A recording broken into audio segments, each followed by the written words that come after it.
নমস্কার বন্ধুরা, আজকে মিষ্টি কুমড়ো, আমের ফলসি, মাছের মাথা দিয়ে একটা মিষ্টি ঝাল টক রান্না করব।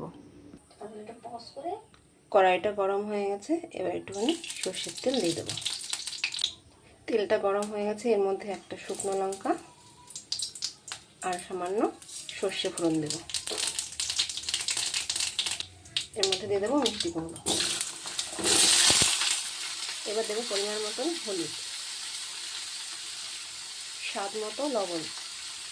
এবার এটাকে ভালো করে নাড়ব।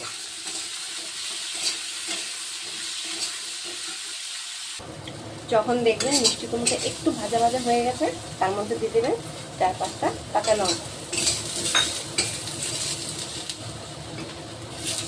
কাঁচা লঙ্কাটা দিয়ে এর মধ্যে দিয়ে দেবেন পরিমাণ মতো জল। এবার এটা 5 মিনিটের জন্য ঢাকা দিয়ে রেখে দেবো। 5 মিনিট পর ঢাকনাটা খুলে এর মধ্যে দিয়ে দেবো আমের ফলসিগুলো। আপনারা আমের ফলসি না থাকলে যে কোনো টক দিয়ে রান্না করতে পারেন। এর মধ্যে দিয়ে দেবো মাছের মাথাগুলো। আপনারা একটু জ্যান্ত মাছ যেটা, এবার ঢাকা দিয়ে দেবো।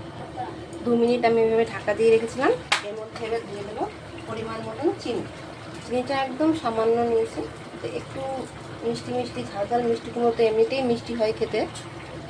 এবার আমি দুটো মাছের মাথা একটু ভেঙে দিয়েছি। এবার নামিয়ে নেব। আমাদের একদম গরম গরম মিষ্টি কুমড়োর টক রেডি।